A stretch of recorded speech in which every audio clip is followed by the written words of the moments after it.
Hi, everyone, and welcome to the Technology Leader panel from Order to Insight, optimizing the customer journey. In a couple of minutes, I'll bring in our panelists, which include Sterling Hederich from Endeavor AI and Richard Carney from MightyRep. But for now, I'm your host. My name is Ian Heller. I am the co-founder and chief strategy officer at Distribution Strategy Group. And I want to tell you a little bit about our software offerings before we jump into the conversation. So we have a new suite of proprietary software called Distributor RX, Customer Experience RX. Man, if you want to know what your customer journey is like from the perspective of your customers, this is the product for you. We survey your customers. We give you feedback you can dice and slice by geography, by job function, by SIC code, and more. Tell you exactly how you're performing across your enterprise and give you an NPS score and a bunch of commentary that you can use to know exactly where to focus on improving your business. Employee Experience RX is built on the same architecture, but this one's like an MRI from the employee's perspective rather than from your customer's perspective. And then Demand RX helps you estimate end market demand by location, by the product lines that you sell, incorporating your real data and third-party data. It's the best, I believe, demand estimation software available out there. So check it out at distributionstrategy.com. Now, let me bring in our guests. I'm delighted to welcome to this discussion Sterling Hederich, who's the Vice President of Operations at Endeavor AI, Richard Carney, who's the CEO at MightyRep. Gentlemen, welcome to the program. Good Pleasure to afternoon. be with you.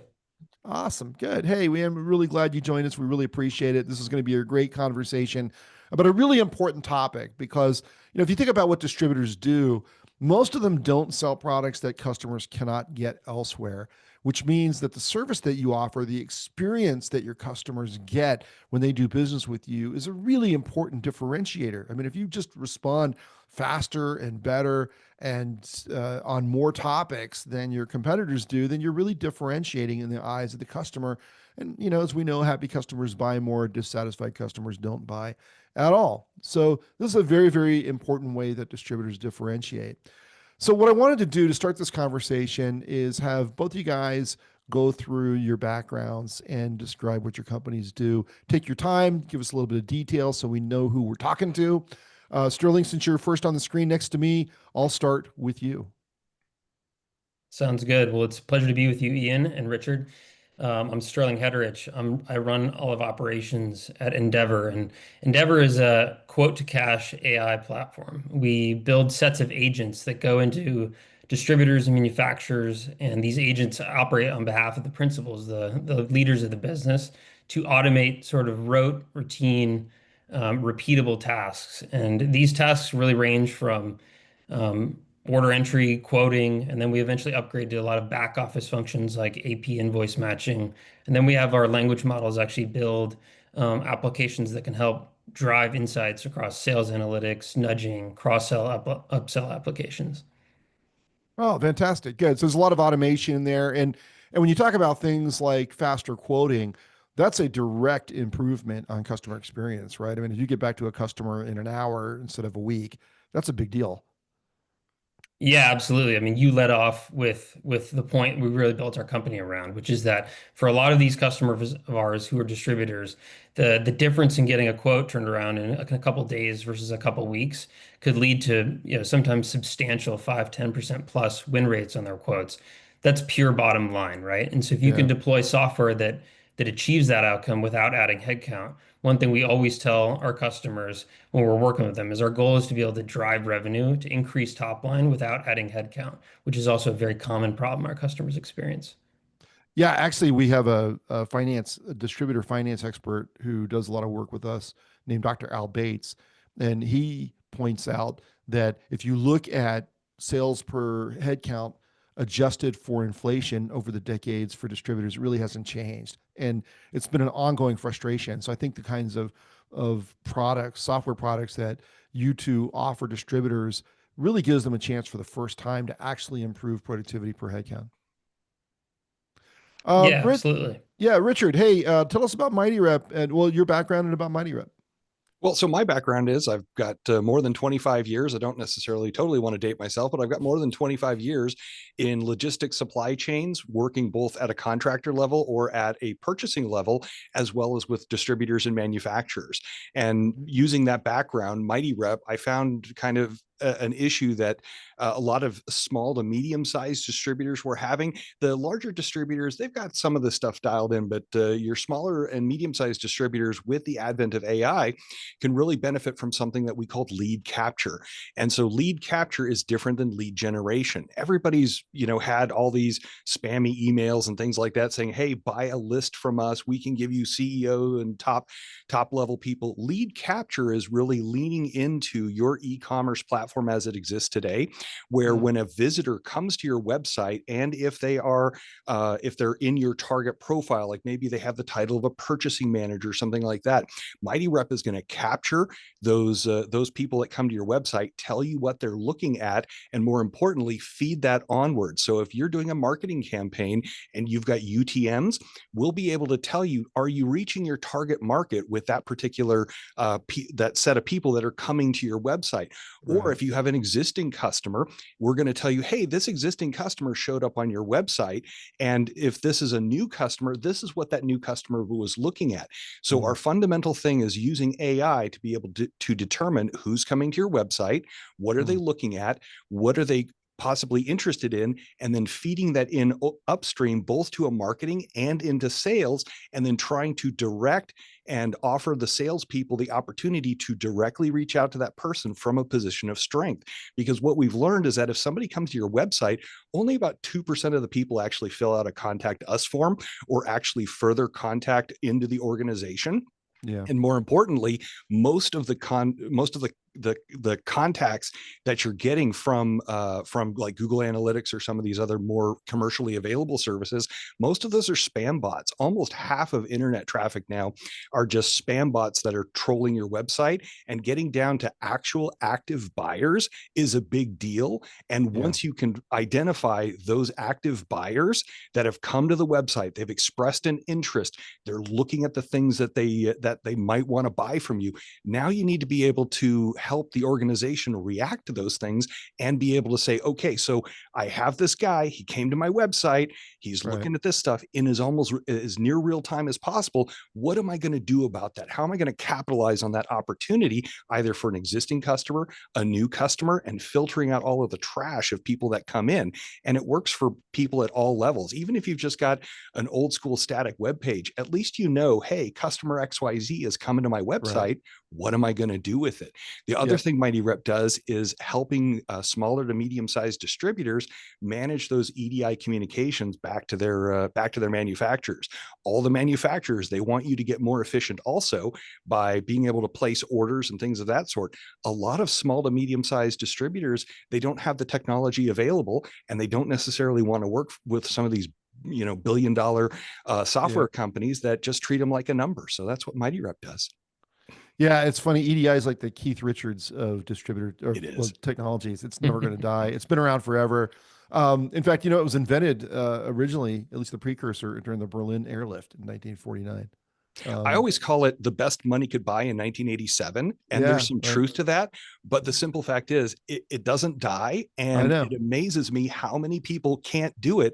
Well, a lot of manufacturers are offering distributors incentives to start doing that kind of stuff. So let's take advantage of those incentives and get you operationally more efficient. And you can have a partner in Mighty Rep to make that happen.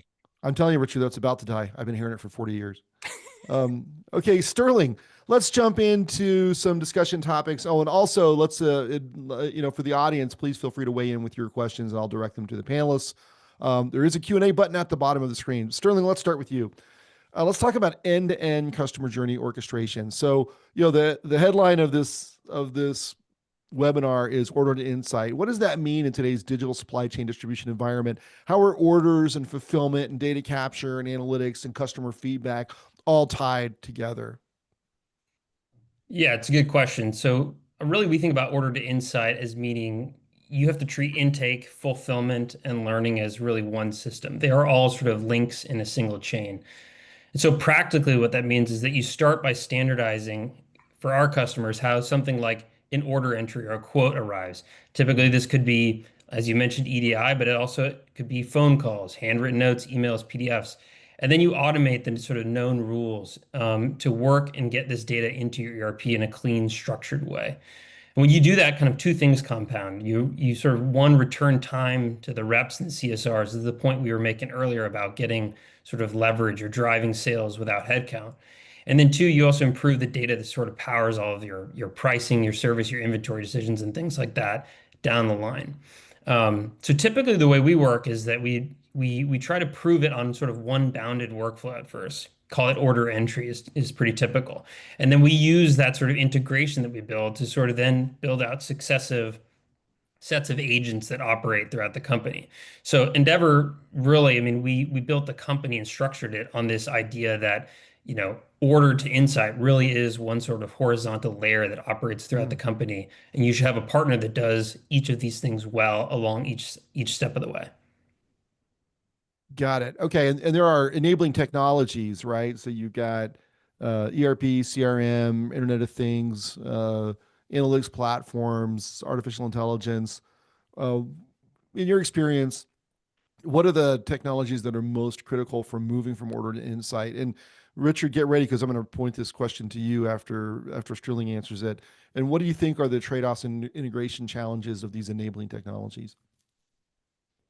Yeah, well, maybe the last point first. I mean, I Yeah. think one of the big things we always encounter is that, a lot of folks, particularly in the distributors and manufacturing space, are still operating off of ERPs and systems that have sort of 30 years old that they've Yep. sort of custom built from the ground up. So, the mistake is sort of collecting point tools that sort of do their job, but they've sort of fragment the truth over time. And as your business operates for 10 plus years, you end up with so basically a set of point solutions and not sort of a unified platform. So things like ERP, CRM, email, all these sort of common um, things you need to sort of have, your ops and IT sort of both trust the outputs of them, and building them in a fragmented way is always tough. Yeah. Richard, what do you think about Uh, enabling technologies for the this? the biggest challenge that I see in the folks that I deal with, and this is not only in the Mighty Rep context, but in working with contractors for the last 10, 15 years in particular on their procurement to payment systems and the solutions that they have, is that everybody focuses in so much on data accuracy and data efficacy. Now with AI, we're seeing that the accuracy doesn't have to be quite as perfect. And so Yeah. we, especially as technologists, we spend a lot of time fixating on this whole, hey, the data's got to be accurate. Yeah, it's got to be good enough, and Right. understanding the parameters of good enough and how well you can feed that in. If you don't have every box checked, that's okay. And that's one of the things that I'm seeing with AI and machine learning is that, the good doesn't have to be cast aside, or the perfect doesn't have to be the enemy of the good in that case, because the data efficacy and the data that you have, in some cases it's just not going to get any better. And so being able to Yeah. work around those data deficiencies seems to be a key enabler in order to move the craft forward. Yeah, and you're kind of getting to our next question, which is, how do you ensure the data is right, so it can drive meaningful insights, and how do you govern, standardize, and operationalize that data? That's the next question. But it's funny because even when you deal with LLMs, right? I mean, you can do typos and it still figures out what you mean. Right. And Yeah. it used to be that if you were going to optimize your company in Google, you come up with all the ways people might misspell the name and Yes. and put those keywords in. And with LLMs and with AI in general, I mean, it seems like they're better. I mean, there's still this sort of garbage in, garbage out Always. quality to this stuff, but it can clean up a certain amount of garbage coming in that old systems couldn't have, is your point, right? Correct. And so Sterling, when you guys deal with a distributor and they're thinking about saying a quote to order automation tool, um, what do you tell them about where they gather data to, I guess, help train the model? It must be part of the process, and then how to implement the software over time. What guidance do you give them about data quality and where to source it and how to govern it? Yeah, well, your point about these models being good around context is absolutely true. I think one of the advantages of having sort of an AI first or AI native approach is that we can train these applications, these agents on our customers' own data. So typically, our go live period for learning all this context around things like a product catalog and historical quotes or phone calls or whatever we're ingesting, that can take on the order of like a day or two. Yeah. To train the models over time, once we have the data, we often sort of co-pilot with the existing workers in these companies. And by Right. making corrections on the errors that the AI makes, you're actually training the model. So you don't have to buy these things that are out of the box and running at sort of enterprise or human level accuracy. It's easy to deploy, it's light touch, and then by sort of co-piloting them with your existing team, you're actually improving the efficacy over time. So we'll do all that data ingestion with you, and your team will actually train these on site. Does that sound familiar, Richard? Is that how you guys do Absolutely. it? Yeah, yeah, that's exactly what we do. And there used to be a joke, right, that in the 80s and 90s, when you would be outsourcing something, right, they would bring in some people, and that the existing workers would train them up, and then they take it over Yeah. to Hyderabad or Chennai or something like that, and then that work would be gone forever. Well, nowadays, especially as we're seeing the sea change shift in demographics, we're seeing that we can start to capture that knowledge, and then the machine starts to learn some of that knowledge, and then through repetition you start to train it and fine tune it, and then help it with that decision making. Yeah, and what are you guys seeing around how expectations are changing from the customer's perspective now that these, I mean, are they changing yet? I mean, these tools are beginning to be available so that you can turn around quotes faster than ever. So that if someone calls in, even if it's for the first time, but they've already visited the website, when you pick up the phone, you can know that they Right. were on the website and that they looked at something. And I mean, I think in retail, which has generally been ahead of distribution Yes. in technology, mostly because it's a simpler business. I think Right. the challenges are simpler, but I mean, at some point in time, it's going to start changing customer expectations. So, let's start with you, Sterling. What are you seeing in terms of changing customer expectations? And if they aren't changing yet, what are you predicting in terms of how they're going to change over some time frame? Well, I think customer expectations, like in any business, not just distributors, are that you're never quite good enough, right? You're Yeah, always kind of on this sort of perpetual sort of striving to make things better and to have the customer experience be better.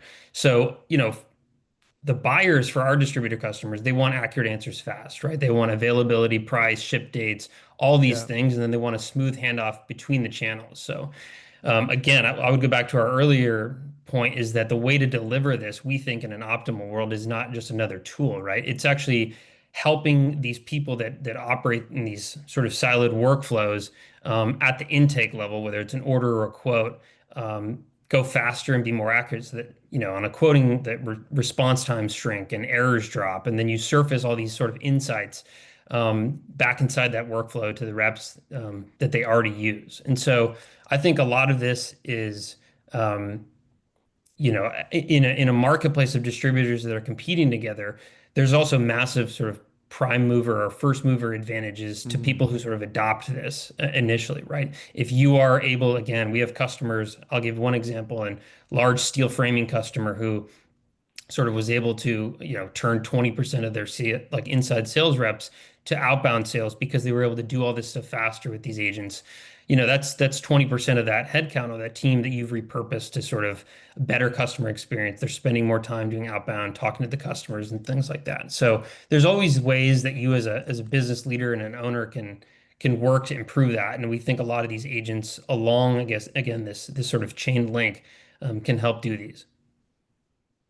got it. Okay, and how about you, Richard? Are you seeing changes in customer expectations as distributors are embracing these technologies? Oh, absolutely. Yeah. So, I mean, I'm going to call it the consumerization Mm, of B2B buying, right? So, B2B yeah, buying has always been very different. One, you've got longer lead times. Two, if it's new, complex, or risky, there's a lot more consultativeness in the selling process. If somebody's just looking for, hey, I need a Foursquare, a TP403, right?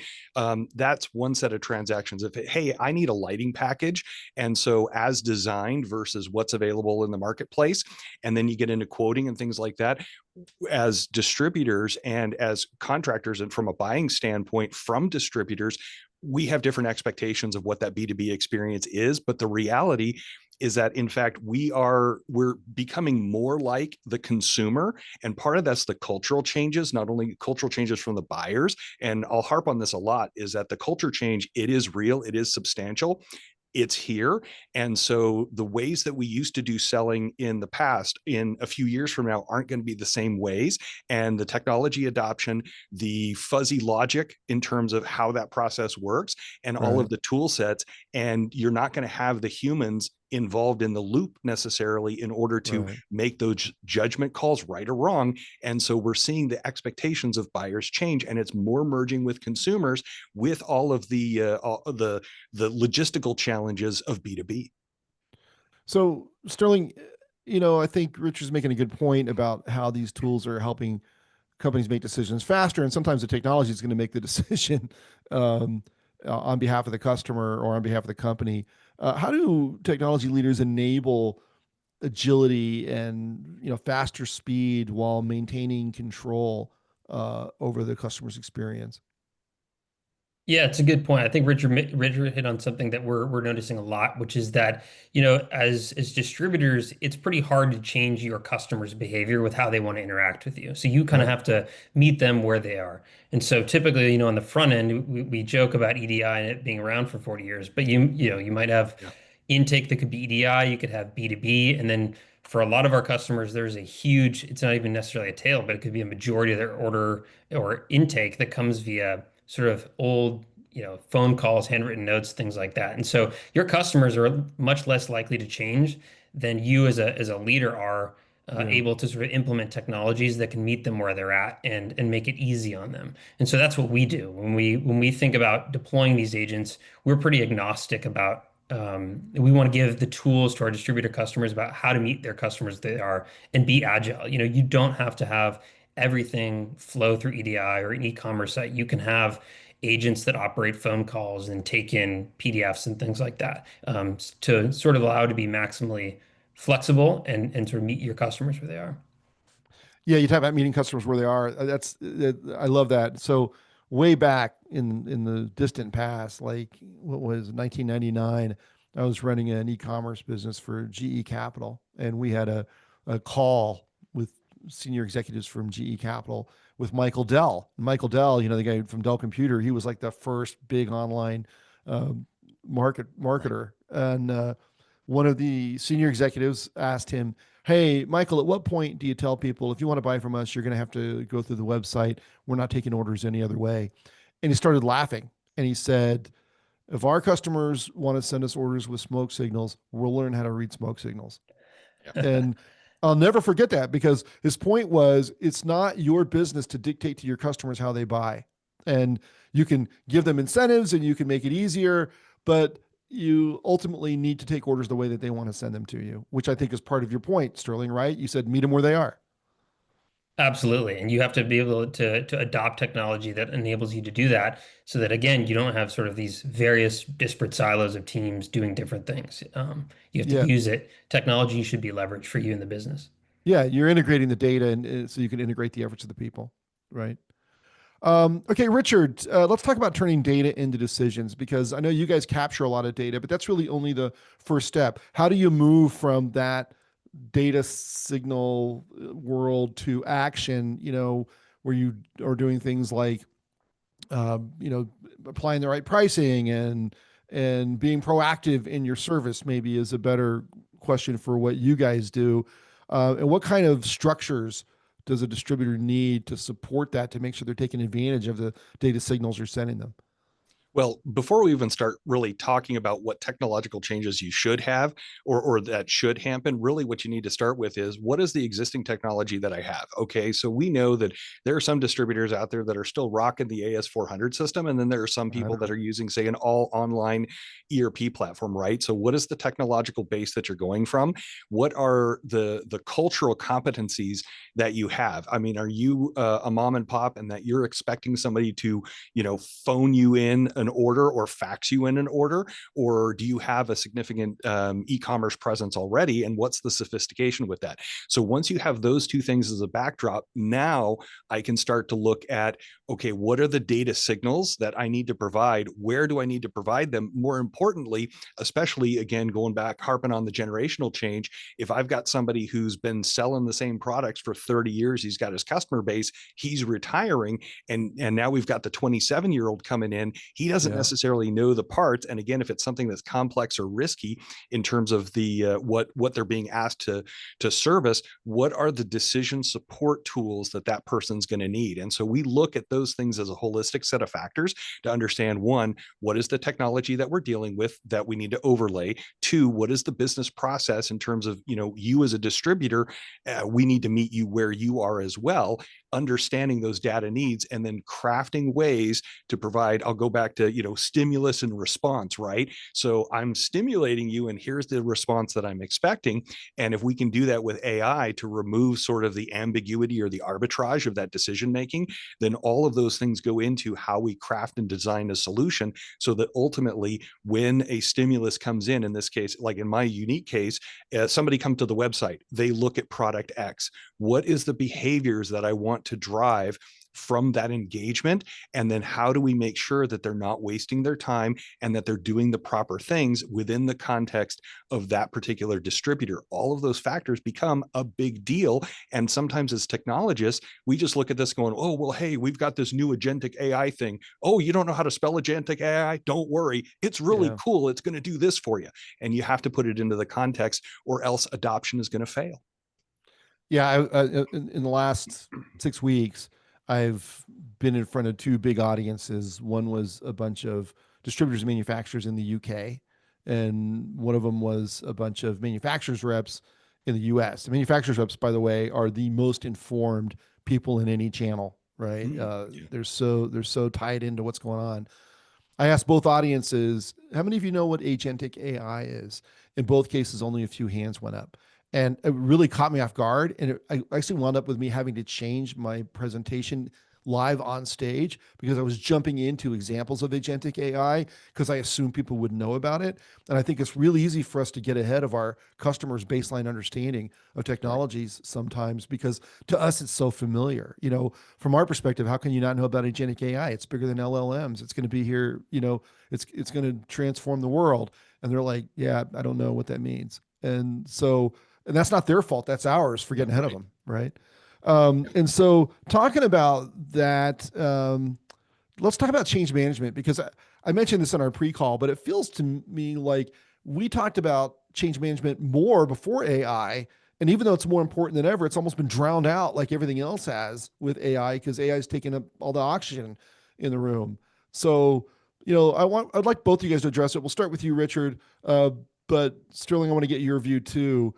How do you do change management when the change is so profound and so fundamental, and in some ways, threatening to people's jobs, whether that's real or not, they feel it, right? And so, Richard, when you're talking about implementing these new technologies, what are the things you need to do in terms of the types of communication you make, the structures that you put in place, the training that you do to manage through these implementations that are fundamentally changing the way that distributors interact with customers? Well, fundamentally, change management has always been wrapped around a technology decision. So, hey, we're going to implement new ERP XYZ, and it's going to be swell, and we're going to do all this data analysis and load data in, and we're going to train people on a series of steps and things like that. Particularly with change management and AI, it's much bigger, it's much deeper, because in many cases, it's going to be a cultural shift too. And we have all of these external factors. So, hey, I've got everybody, that is older Gen X, certainly baby boomers, they're retiring right now. So we're losing a whole lot of brain drain in the industry. New people are unobtainium, or if we are hiring new people, those new people, they have a credibility and a skills gap. And so once you layer in all of those changes, and it's not just happening for distributors or manufacturers, it's happening definitely in contractors, trying to find, try to hire an electrician, right? We've been talking about that. Distributors are facing the same thing too. And I don't think a lot of the service providers like us have necessarily profoundly appreciated how much cultural change that's happening inside of these guys. Now Yeah. you layer on AI, and AI, along with other technology changes, it's always been, oh, it's a direct threat to my job. Well, this is actually changing the nature of work in some cases, because Mhm. you're actually creating workflows. And again, talking about agentic AI and things like that, you're actually creating new ways for you to be able to capture information, synthesize it, and then move it on to different things. Is that going to Right. require as many people? No. So change management in this context, yeah, it's going to be scary. Yeah, you're going to have some of the same problems that you've always traditionally had, but now Right. you're going to layer on some new ones in terms of the overall changing of the business. So again, you've got your headcount issues, you've got unobtainium from a staffing standpoint, you've got, well, how do I incorporate all of this AI stuff when Yeah. it's sort of ephemeral to me right now? You layer on all of those, and it really comes down to consultative selling for service providers, so that they know what they're going to get, what the process that we go through is going to be, and who the humans are that need to be Right. involved in that, and what leadership is going to have to, how they're going to have to lead in order to make sure that this is going to happen. Yeah. Yeah. No, I think that's good. And Sterling, I mean, I know you're located in Silicon Valley, right? And so the difference between what everyone around you knows about AI and machine learning and agentic AI and LLMs, and then you go out to someone whose job it is to sell power transmission products in Cleveland, right? And it's not better or worse, but it's a very different world, right? And so, how do you prepare them for this change management? And I assume there's quite a bit of education that has to happen up front to get them up to speed on what these products are and what they do and how they're different from traditional technologies. Yeah, there definitely is. I will give the industry credit though. If you had asked us maybe 6 to 12 months ago, Yeah, I would say there was an order of magnitude more education that was needed in order to sort of impress the point that Richard was saying, that this is really a change in how people are going to work, and these right. tools are sort of inevitable. Versus now, I think most conversations start with maybe the board, the CEO wants us to have an AI plan. We're exploring things actively, and so we want to deploy this in some fashion or function in our business. We're just trying to figure out how that works in practice. Right.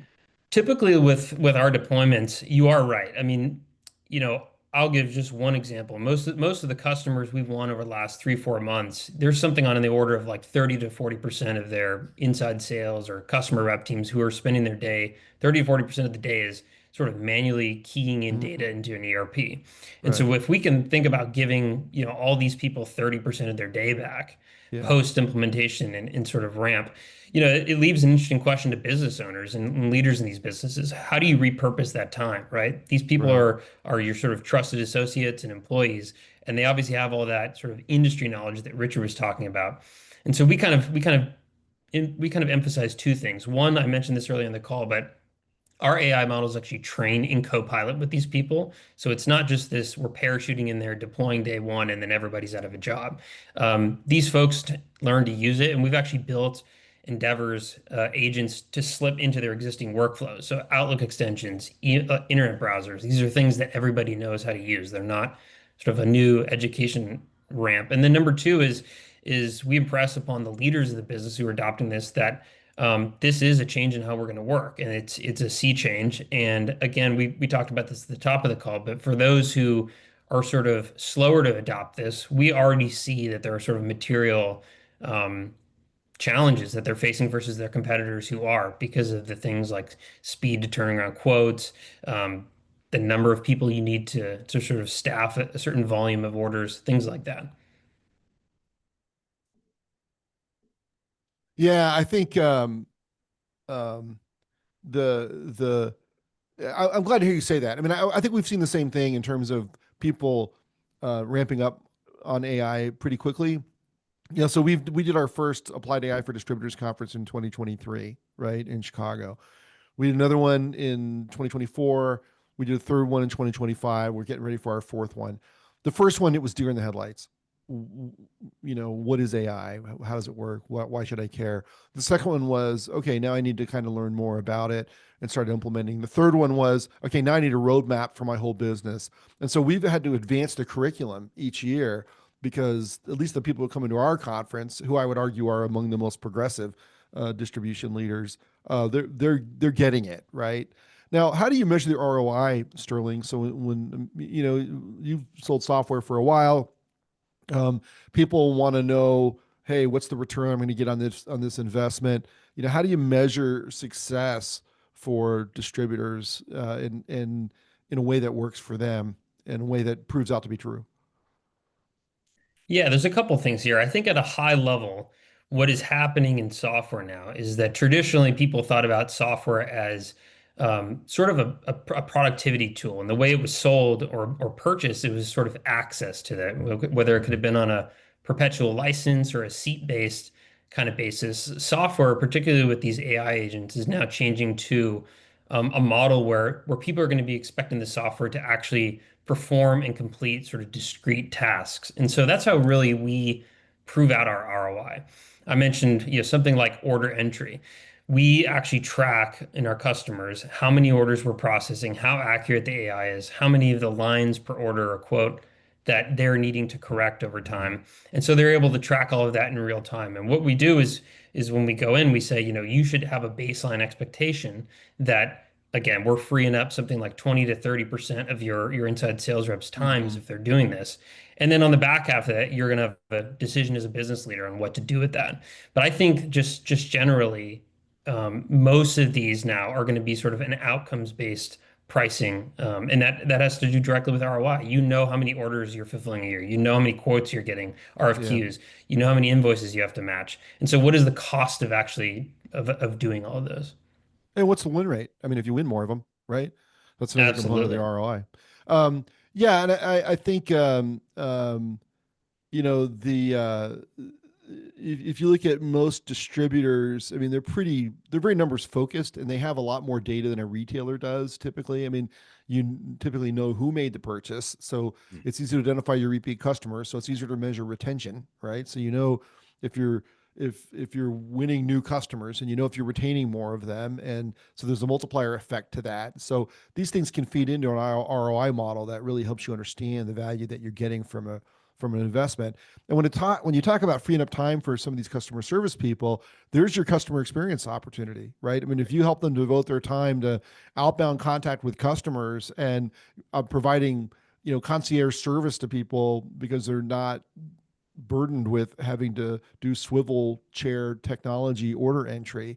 That's the customers actually care about that, right? They don't care about your problem getting your orders entered. They care about, hey, how good is the experience, right? And Yeah. so, Richard, when you guys think about ROI, anything to add to what Sterling said? From my standpoint, at least in the context of Mighty Rep, it's all about signal to noise. And so if you look at, your Google Analytics or some of these big monster billion-dollar Yeah, companies that are going to try and sell you the ability to capture leads and things like that, in most cases, it's all about the efficacy of those leads, and yeah, then what is the return on the investment that you're going to get from having these targeted things, and then being able to manage that customer journey from, hey, I touched the website. Well, if I touch the website, that means I'm seeking. If I'm seeking, yeah, is this a product that's new, complex, or risky? What is the level of hand holding? How do I score that? And then be able to train up the behaviors of the people that need to reach out to it. So I'm hoping that the CSR at the, isn't just sitting here pounding stuff at the counter and stuff, because that's just not value added at that point in yeah. time. But what I really hope is that CSR, he's going to see something come in and then be able to reach out to that potential customer from a position of strength of knowing what they got, how they got it, and more importantly, is this something that is going to require more hand holding? What am I in for in terms of making sure that I can capture that sale? So the ROI really comes down to the signal to noise, and then Yeah. what do I do with that signal? Got it. Okay, and let's talk about what's in the future. Um, the tech. It's really hard to predict, of course, particularly with AI, because there could be things that come out of the blue that none of us can anticipate. But what do you see in terms of emerging technologies that's going to affect customer experience? And that doesn't have to be related just exactly to what you guys do. And we'll start with you, Richard. But where do you think it's Yeah. going to go with distributors in terms of technologies that help them improve the customer experience? Decision making. I Okay. think that as we have a brain drain in the organization, the decision making is going to be one of the things that ROI is uniquely suited to be able to do. That if I take sort of a nebulous input You and mean then AI? create. You said ROI. You mean AI is? I'm sorry. Yeah, from an AI perspective, yeah. Right. So I'm going to have somewhat of a potentially nebulous input because Yeah. again, I've got omni-channel. I've got tons of stuff that's flowing Right. into me, right? And then I want to be able to turn that into something actionable. And then the decision making, and I think that's where we get into with a lot of the tool sets that people are talking about that go into the next level of just, hey, I'm going to, transform rote. A lot of people in the industry, they're just looking at, hey, how do I get rid of that rote order entry? If I've got Canals or Motivate or things like that I'm trying to free up time from CSRs. And then you take that to the next step of, okay, well, I've got all of this inbound traffic. Now I need to be making some decisions about it. And I need those decisions to be accurate, timely, and more important, actionable. And so I think that's going to be the trend, is that decision making is going to be one of the biggest trends in all of this. And for those who get it right, and again, I like what Sterling's talking about, like, hey, we sit down with the humans and we train up the model. And so this is the decision making that we want. And if that decision making continues to hold true throughout the life cycle of that, that's great. If they need to tweak the decision making, that there's some ambiguity around how do you tweak that stuff after the fact. But the reality is, decision making, signal to noise, and being able to implement these things in a much deeper way than just training up a new hire. Sterling, you want to add anything to that? Yeah, I mean, we largely agree with a lot of things Richard talked about. I think, one of the things that these language models and these agents are particularly good at is taking a lot of this sort of seemingly unstructured data that sits in places you already have it. It's in your CRM, it's in your ERP. You typically, as a business, are sitting on top of this data.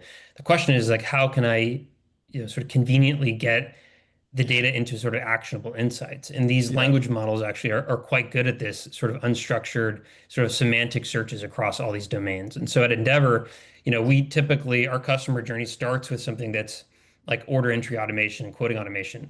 But as people learn that these agents can operate, effectively in their organization, they actually upgrade over time to deploying more of our applications, which are much more in this vein of sort of nudging sales folks. Hey, have you contacted someone that buys from you every 3 months and they Right. haven't been into you for 4 or 5 months? Have you taken advantage of pricing on a certain seasonality? Things like this, that these models are very good at sort of getting out of your existing data structures. It's all there, sitting there. It's just a question of how easy is it for your team to access and act on it. Got it. And let's talk about the risk for a minute, Sterling. We'll stick with you. When you're using data to get insights about customers or inventory, how do you manage risks like cybersecurity, data privacy? What ethical considerations are considered in designing these? What ethical considerations do you need to take into account when you're designing these systems? Yeah, I like to tell people at Endeavor, we build and sell sets of AI agents, but really we're in the partnership business. Mm. And I think any kind of partnership always starts with trust. And to the extent you have trust, you can continue to sort of earn and win more share of your partner's business over time. And trust is something that's earned. And so we always start, like we said, with sort of bite-sized applications of these AIs. We'll start with one single module and we'll say, hey, if we win your trust, if we deliver this ROI that we're saying we're going to do we have your permission to maybe go for another slice of your business? Mhm. And for us, that's seen a lot of resonance with our customers because Okay. one, they sort of de-risk things up front, saying, we want to deploy AI in our companies, but we don't want to sort of buy a basket of goods where we don't know how it's going to be applicable or deploy over the course of a year. And so for us, it always comes back to trust. At Endeavor, we were sort of fortunate in that we backed into the enterprise of the market first. So a lot of our first customers were public companies that were Mm. multinational and that really put Got us it. through the ringer on security and encryption and things like that. And we do use a lot of these foundation models, and all of our products are hosted in the cloud. So all of that really is table stakes, and it will continue to be so. But really, for us, it always boils down to trust. Got it. Got it. Do you want to add anything to that, Richard? No, I agree. Okay. It's just, yeah. Okay. All right. So let's go to some new questions here. Now, Richard, I'm going to start with you, and then we'll go over to you, Sterling, on a different one. Richard, if you could wave a magic wand and fix one thing in your customer's data architecture or analytics pipeline tomorrow, what would it be? Oh, I had distributors that were arguing about catalogs back in 1998. They're still arguing about catalogs now, and then getting their item number right, the descriptions right, all this stuff. Yeah. Large language models and LLMs, they're just largely going to fix a lot of that stuff. And it's going to incorporate massive data sets, both from your manufacturers, or if you're using DDS or IDEA, or, insert data provider here for your catalogs and stuff. The importance of that I think is just going to largely go away. And I've spent a lot of my time in my career talking about freaking catalogs, man. And let me tell you, LLM is actually going to fix a lot of that stuff. And the fact is that you've got an omni channel where you've got a customer who knows it as XYZ. You've got another customer who knows it as ABC, and they actually mean the same part, right? Or when you talk about substitutions and things of that sort, I really think that if I could wave a magic wand right now, it's going to be stop fixating on these big data set problems and start fixating on how are you going to use AI in order to solve for that. Interesting. Okay, good. Yeah, I've never heard anyone put it quite that way before. Sterling, when you look at most customers' current customer journey from order to delivery to insight, what's the single biggest bottleneck you see from a technology or operations perspective? Yeah, it's just got to be the amount of manual sort of keying work that still Yeah. exists within a lot of these distributors. And maybe that sounds like a simple answer, but you'd be surprised, the number of customers that we deploy into. And if you were to look, if you were to rewind the clock 10, 15 years ago, it's not maybe that much different. Maybe EDI or an e-commerce presence as a percentage of the total sales has ticked up, but the vast majority of it is still operated in this analog kind of way. So I think the single biggest bottleneck, to our point earlier about meeting the customers where they are, is just adopting technology that can allow you to ingest all of this at the front end in a much faster, smoother, as accurate or more accurate way, and be able to sort of service the business that comes in better. And I think that's going to be true for the next 3 to 5 years as these agents, really take off, and businesses are going to be pushed to adopt as their competitors do. Yeah, and so this, I guess the answer to this question might change based on whether you're talking about humans or agents doing the acting. But how do you ensure that the insights that you guys generate get acted upon in a distribution environment? How do you make sure that, hey, we've identified this opportunity, you haven't talked to this customer in 3 months, and usually they buy every 2 months. You should reach out to them, so, or whatever. There's, countless insights that you're going to get. How do you organize, or how do you advise distributors to organize to make sure that the actions that should take place based on the data are taking place? Sterling, you go first, and then Richard. Yeah, I mean, I think a lot of this has to live at the sort of level of the team who's doing the job. Endeavor makes it very easy to kind of get these insights in a single pane of glass via a web browser to sort of extract it. They don't have to go and work with the finance team to get insights from a Power BI dashboard or anything like that. And so we make it very easy to, one, surface these, but then two, just execute on the task right in front of you. I think that's kind of the way that it has to be. You always want to sort of, I think, push the responsibility for executing this as decentralized as possible and down as far as possible to the people who are actually doing the jobs. If it starts from on high and then has to go through several layers of management or communication to get to the sort of front line, you're one, wasting time, but then you're introducing sort of an aperture for error or being slower. How about you, Richard? How do you ensure that these insights get acted on? Our robot overlords will make sure that we do.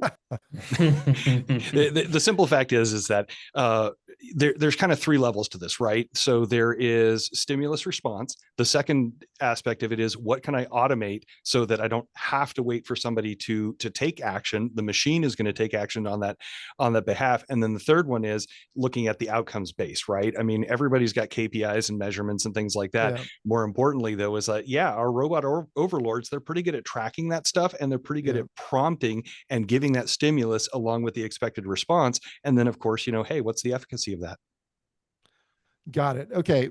So we're running down on time, but there's a question here that I really wanted to get to, which is, you guys interface with a lot of technology leaders, both at technology companies and in distribution companies. Speaking of the technology leaders and distribution companies, how do you think their roles are going to change and evolve over the next 3 to 5 years? What should they be learning about and preparing for now? Because they're going to need to be experts on something that they're not expert on. Maybe it doesn't even exist today, and they need to get ready. Richard, you want to try first? Sure.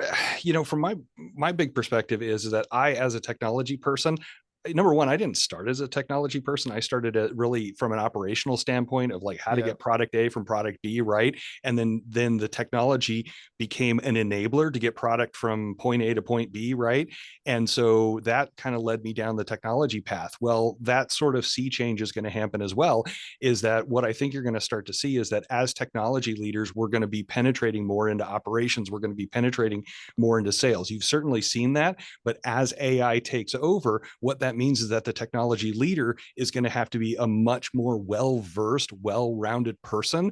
And it's not just going to be the focused in on, hey, how many ones and zeros are crossing over the network? It's going to be more about, hey, how are my operational processes interfacing with this, and how can I bring technology to bear? Now, operations is certainly going to have some responsibility in this as well. So you got to make sure that you've got the right partner in your operations team or your sales team or your marketing teams, or even in your finance teams, to be able to accurately converse with this stuff, because it's not just going to be, hey, we're going to call John and he's going to plug in that RJ45 connector for you. That is not the role of technology leaders. It's going to be understanding operations, making sure that they're well versed in those operations, how to apply the technology, and building up the requisite knowledge inside of those operational teams in order so that you can have a good partner to work from. Got it. Sterling, what do you think? Yeah, I mean, again, I'll go back to the point I made earlier where, if you think about technology previously, in particular software, it was, um, a productivity tool. It was a system that you had paid for access to. And therefore, technology leaders within companies sort of had a job of maintaining and managing all these tools that were sort of disparate and throughout the company that parts of the organizations would use. And I think as we shift to a world where software and particularly in agents where you have these sort of outcomes-based pricing, Richard's point is right. You're going to have a deep understanding of where these outcomes are discrete and measurable and can be done. But then two, as a technology leader, what that means is instead of managing maybe a set of productivity tools that people are using, you're actually managing a fleet of sort of agents that are working and operating on behalf of the company. And so it's going to require much more sort of vertical depth into each of these silos to know where are these outcomes being driven, what are these jobs that are being done by agent, and it's going to require, a lot more top to bottom thinking. Yeah, I know earlier in my career, I made a mistake that I think a lot of managers make, which is I went into every budget season proposing as much as I thought I could get away with, and then I add 20% to it so they could cut 20% from my request, right? And as I matured as a leader, I began to realize that the whole point of the budgeting exercise was to propose an amount that optimized ROI for the company, that optimized profit, and that my budget presentation should be like the sixth or seventh time I'd sat down with the CFO and CEO to talk about what I needed in the next year. So by the time we got to the final budget presentation, it wasn't an unveiling; it was really just presenting the result of the agreement that we'd worked out together. And I think that a lot of technology leaders are really in the age of AI, they have in many ways a tougher challenge than ever because people don't really know the results that they're going to get from some of these products. On the other hand, there is an opportunity that they'll get extraordinary results. I mean, if you think about like what you guys do at Mighty Rep, Richard, when I know that people are interacting with me on my website before they ever call, or Sterling with you guys automating processes and eliminating manual effort and liberating those people to interact with customers in a productive sales generating way rather than just doing menial labor. I mean, these are real benefits. And so learning how to characterize those and estimate returns on those is a more important skill set than ever, I would argue. Yeah, completely agree. Good. Okay. All right. I want to wrap up, but please, to the audience, please hold on for just a second. I want to tell you about a couple of our upcoming programs. On November 19th, we have Mark Chadwell, who's the managing partner at Chadwell Supply. Chadwell Supply has one of the highest NPS scores that we've ever measured, and probably the highest for a large company. Their customers love them. So you talk about a great customer experience. This is a company that is a role model for many other distributors. We're lucky to have him on a show sponsored by Tyrinit, November 19th at noon Eastern time. You're not going to want to miss that. Bring your questions. And then on November 20th, we have Alex Chalsosky, who's one of our most popular presenters, talking about the economy and geopolitics, key insights for distributor leaders in 2026. Alex always draws a big crowd. He's a brilliant, brilliant guy, and he'll tell you things that will help you run your business better in the coming macro environment in 2026. So you're not going to want to miss those programs, and you can get them only through Distribution Strategy Group. Richard, Sterling, this has been a fascinating conversation. Thank you so much for joining us today. I hope you enjoyed it. Yeah, absolutely. Thank you very much for the time. Really appreciate it. Pleasure to be with you, Ian, Richard. Awesome. Okay, guys. Well, thanks very much to our audience. Thanks for joining us. Go sell, go be productive, check into Mighty Rep and endeavor to learn how to do all of that stuff better. We'll see you the next time on a Distribution Strategy Group program. Bye for now.